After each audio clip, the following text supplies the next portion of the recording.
I found out I was pregnant last week. Me and Bradley had been together for almost 3 years, and although we weren't trying, we had talked about kids. He always said he wanted them someday. I was nervous to tell him because we had some rough patches lately. He'd been distant, working late, and weird about money. I thought maybe a baby would bring us closer.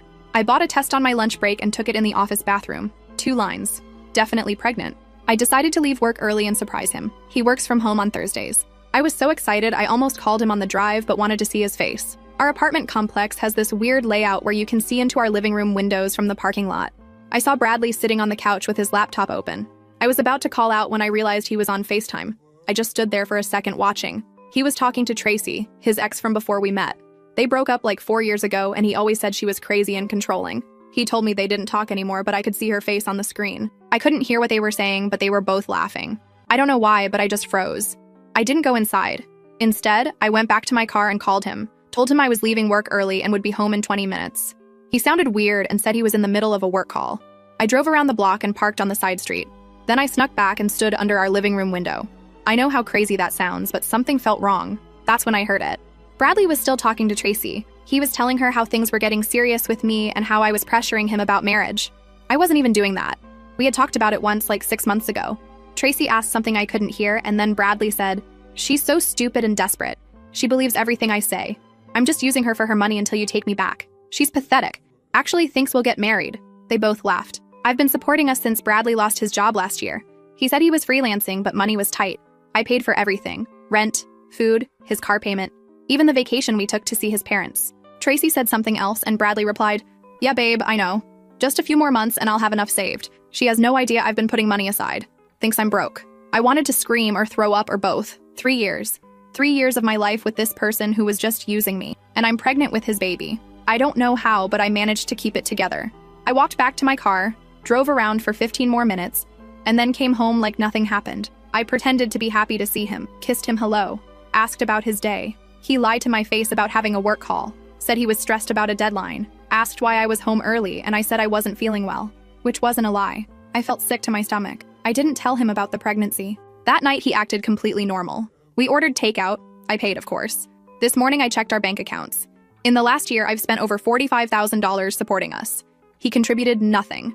I checked his phone while he was in the shower. Hundreds of messages with Tracy. They've been planning for him to move back to her city. He's been sending her money. My money. I found a secret account where he's been saving. Almost $30,000. Money he told me he was using for bills or job training courses.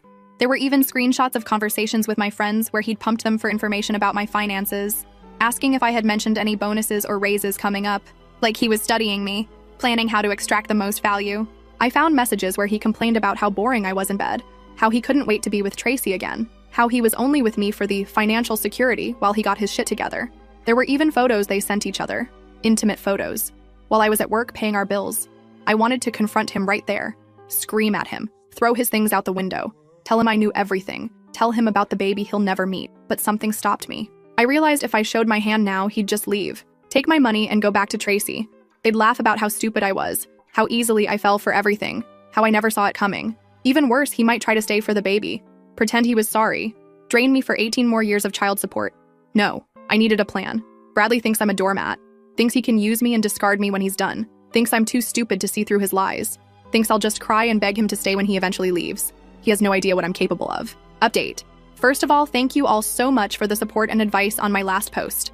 I was not expecting thousands of comments and messages. You guys are amazing. I spent the next 2 days in a fog, moving through our apartment like a ghost while my mind raced.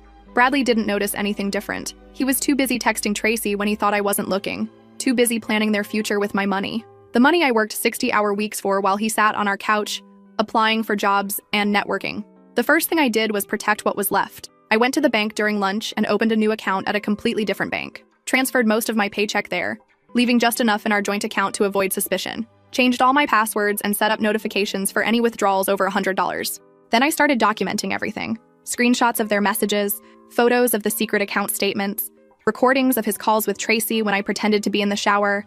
I even found receipts for gifts he'd bought her using my credit card. Designer purses and jewelry while I was buying store-brand cereal to save money. The whole time I kept thinking about the baby growing inside me while this parasite drained me dry. Every time I felt sick or tired, I reminded myself it wasn't just for me anymore. I had someone else to protect now. I called my oldest friend Freya. We've known each other since kindergarten. Didn't tell her everything over the phone, just that Bradley and I were having serious problems and I might need a place to stay. She didn't hesitate. Said her spare room was mine whenever needed. Then I called my brother Sam. He's always been protective, and I knew if I told him everything right away, he'd show up ready to kill Bradley.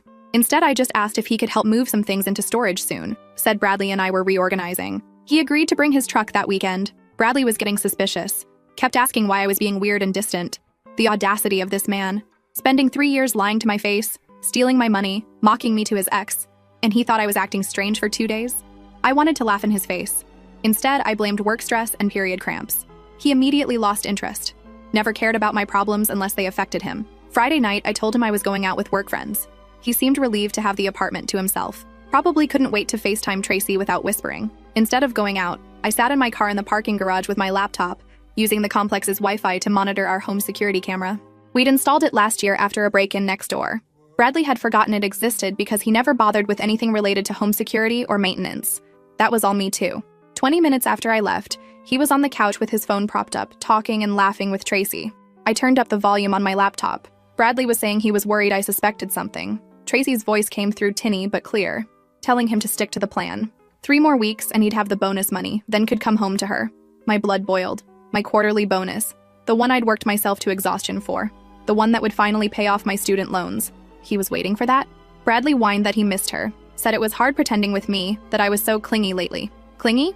I'd barely touched him in months because he was always too tired or stressed about work. Work he wasn't even doing. They talked for over an hour. Plans for trips they'd take with my money. Jokes about how stupid I was. Tracy even suggested he should get me to buy him a new laptop before leaving as a parting gift. They laughed about that. Hard. When he wasn't looking, something cold and calculating crossed Tracy's face. Something that made me wonder if she was playing him too. But then it disappeared, replaced by the simpering smile she wore whenever he looked at the screen. I had enough. More than enough. Time for action. Saturday morning, I told Bradley I needed to go into the office for a few hours. Instead, I went to see a lawyer. Angelina had helped a coworker through a nasty divorce last year. She listened without judgment as I explained everything. The theft, the deception, the pregnancy I hadn't disclosed. Angelina said financially, we had a strong case for fraud. He misrepresented his intentions to secure financial support.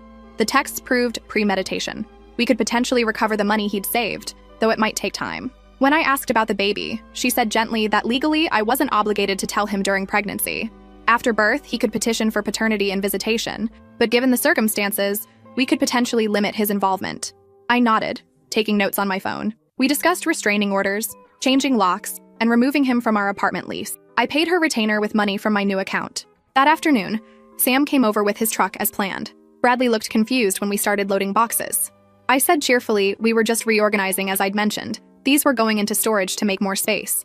What Bradley didn't know was that the boxes contained all my important documents, irreplaceable family items, and anything of value that was solely mine. While he watched TV, Sam helped load my grandmother's jewelry, birth certificate, diplomas, and photo albums into his truck. Things Bradley couldn't sell or destroy when everything exploded. Sam knew something was wrong. He kept giving me looks, but respected that I wasn't ready to talk. As he was leaving, he hugged me tight and whispered that whatever it was, I wasn't alone. I almost broke down then.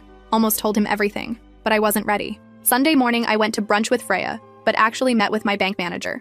I had proof of Bradley's fraud.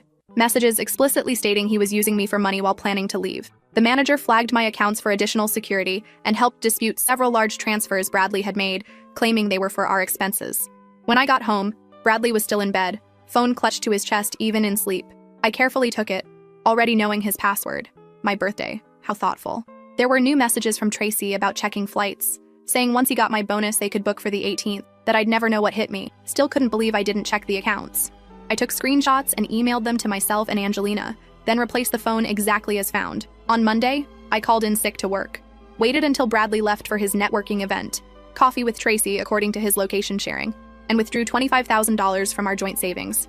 Not everything. That would alert him immediately, but enough. Transferred it to my new secure account. When he came home that evening, he was practically glowing. Kept trying to kiss me, be affectionate. It took everything not to scream in his face, not to tell him I knew he'd spent the afternoon planning our breakup with the woman he really loved. Instead, I smiled and asked about his day, listened to his elaborate lies about industry contacts and potential job leads. I mentioned I had good news, reminded him how I'd been saving for us to potentially buy a house. His eyes lit up with naked greed. He'd forgotten about those savings, too focused on my upcoming bonus. I continued that I thought we were finally in position to start looking. that I'd been pre-approved for a mortgage. Bradley was so excited he hugged me, probably calculating how much more he could squeeze from me before disappearing. He suggested we celebrate. I agreed, saying I'd make reservations somewhere special that weekend. He was so excited by more potential money that he didn't notice me packing a small bag while he showered. Didn't question why I suddenly needed to work late that night. I drove straight to Freya's apartment and finally broke down. Told her everything. Showed her the evidence. Watched her face transform from shock to rage to fierce determination. I slept in her spare room that night. Phone turned off. Let Bradley worry for once. Let him wonder where I was, what I was doing. A small taste of what was coming. The next morning, I had 6 missed calls and a dozen increasingly frantic texts. I responded with a breezy message about falling asleep at Freya's after girls' night. Apologized for worrying him. Said I'd be home after work. At the office, I met with my boss, Dave. Explained I was going through something personal and might need flexible hours for a few weeks. Didn't give details, but he must have seen something in my face because he immediately approved and offered additional support if needed. The restaurant reservation was set for Saturday. Bradley spent the week being unusually attentive, bringing me coffee, offering massages, asking about my day. Each gesture made me sicker. Each touch made my skin crawl. But I smiled, played along, let him think his performance was working. Friday night, I packed another bag while he was in the bathroom. More clothes, more essentials. Told him I was donating old things to make room for new furniture when we bought our house. He helped carry the bags to my car, eager to please the golden goose he thought I still was. That night, I barely slept, knowing what the next day would bring. Bradley snored beside me, arm thrown possessively across my body. I slipped out from under it, disgusted, stood in our darkened living room looking at the life we'd built, the life I'd paid for while he plotted to leave me. Saturday arrived, the day of reckoning. Bradley spent an hour getting ready, preening in the mirror. I wore a simple black dress and the necklace my mother gave me before she died. Something about having her close today felt important. As we drove to the restaurant, Bradley chatted excitedly about house features he wanted: a home office, a game room, a hot tub. I nodded and smiled, letting him spin his fantasies while mentally checking off final preparations for what was about to happen. The restaurant was upscale. Bradley's eyes widened at the menu prices. I told him generously to get whatever he wanted. Today, we celebrate. He ordered the most expensive steak, premium cocktails, appetizers, ran up a tab that made me want to laugh. One last meal on my dime. While we waited for dessert, I excused myself to the bathroom, checked my phone to confirm everything was in place, texted Freya that it was time. I returned to the table, calm and collected. Bradley was typing rapidly on his phone but quickly put it away when he saw me, probably telling Tracy about the expensive dinner and imminent house purchase, probably laughing at how easy it was to manipulate me. The waiter brought champagne I'd secretly pre-ordered. Bradley raised his glass to us, to our future, with a smile that never reached his eyes. I raised my water glass.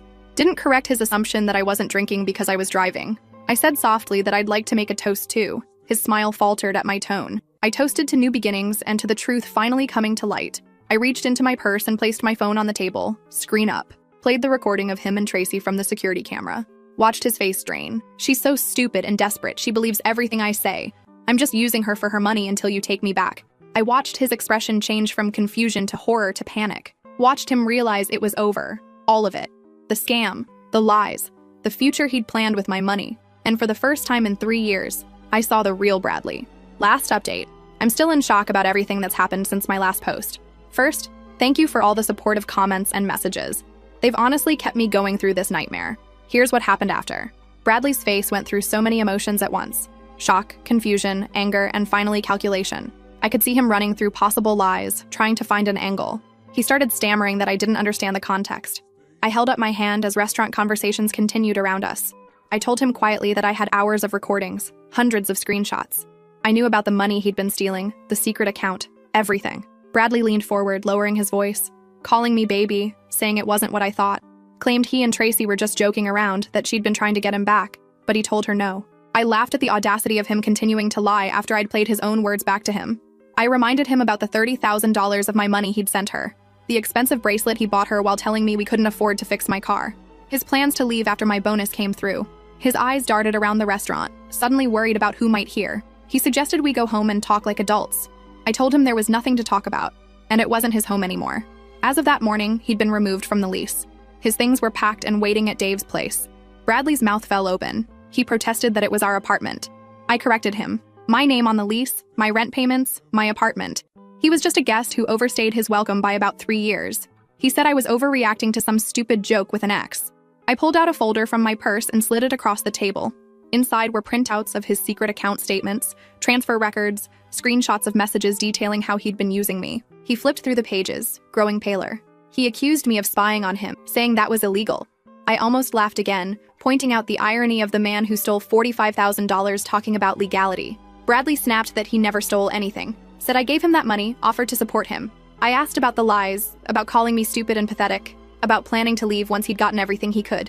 He shrugged, dropping the act completely. Said people say things they don't mean when venting.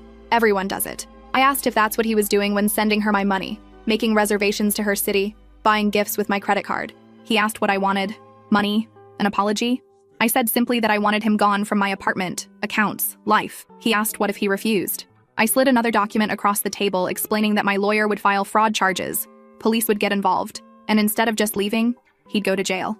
He scanned the document, jaw clenching, saying I wouldn't follow through. I told him to try me. Finally, Bradley said fine.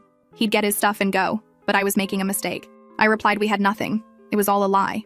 He reached for my hand, but I pulled away. He tried explaining again, but I cut him off. Pointed out his messages did that already, calling me desperate, pathetic, stupid, using me until Tracy would take him back. Bradley started saying people say things. I told him to stop. It was over, completely over. His expression hardened as he asked about his stuff at Dave's. I confirmed everything was there except what he bought with my money. He protested that wasn't fair. I couldn't believe it.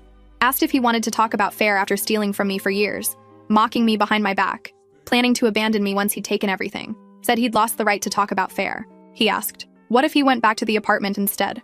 I explained calmly that locks were changed, security informed, key fob deactivated, and Sam waiting there just in case. His face flushed with anger, saying I had it all planned out. I replied, I learned from the best.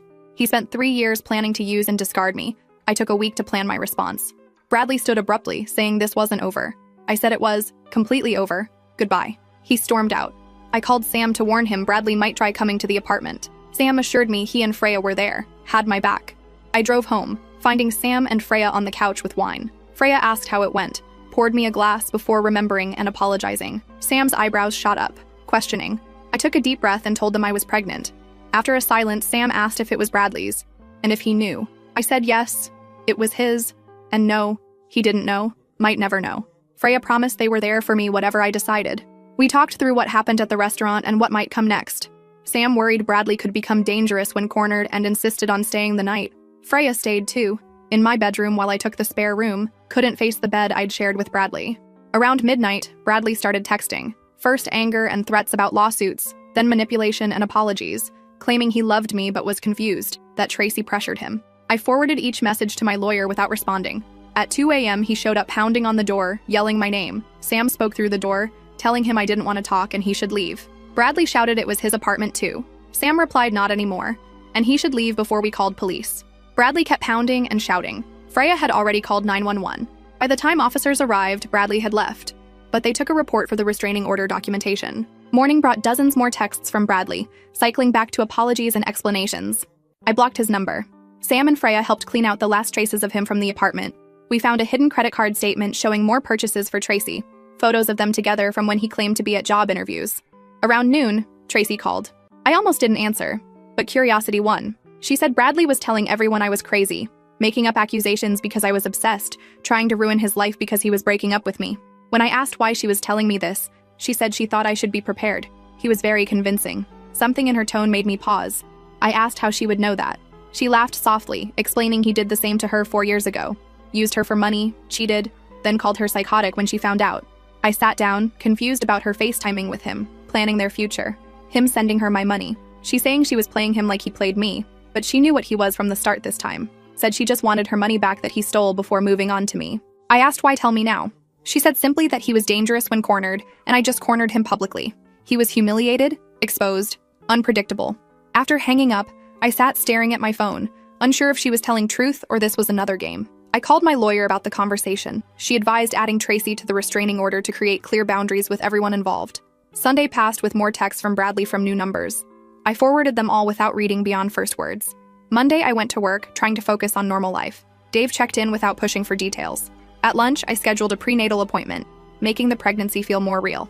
The thought of having Bradley's baby still made me nauseous, but I was determined this child would have a parent who loved them unconditionally. After work, I went to Freya's as planned. Sam brought takeout and updates. Bradley tried accessing our emptied joint accounts, showed up at Dave's ranting about suing me, called Sam alternating between threats and pleas to talk sense into me. My phone rang with an unknown number at 8 p.m. Against better judgment, I answered. Bradley's slurred voice asked if I thought I was so smart.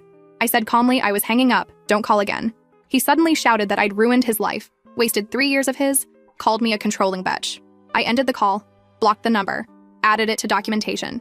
Tuesday brought a certified letter from Bradley's lawyer demanding equitable distribution of assets and threatening to sue for his investment in the relationship.